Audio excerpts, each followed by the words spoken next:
ఇంట్లో చెప్పకుండా వచ్చావు కదా. ఆ, వెళ్ళినప్పుడు ఎక్కడికి వెళ్ళావని ఇంట్లో అడిగితే ఫ్రెండ్ దగ్గరికి వెళ్ళా అంట. చెప్పేస్తా. చెప్పగానే ఏమన్నారు?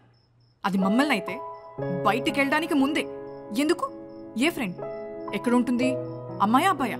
ఫోన్ నెంబర్ ఇవ్వు. ఛా, ఎప్పుడు అమ్మాయిలా పుట్టకూడదురా బాబు.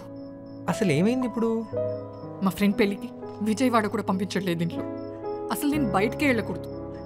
అప్పుడు అంతే, బెంగళూరులో జాబ్ వచ్చిందంటే అంత దూరం ఎందుకన్నారు. చిన్నప్పటి నుంచి అంతే బాల. నేనేమైనా అంటే ఆడపిల్లవి ఎదురు చెప్పకూడదు అని తిడతారు. నాకు ఇష్టమైంది ఎప్పుడు చేయనివ్వరు. నన్నెవరు పట్టించుకోరు. నువ్వు కూడా అది కాదు బా. అలా చూస్తున్నావే కానీ పట్టుకుని ఓదార్చడం కూడా చేయట్లేదు.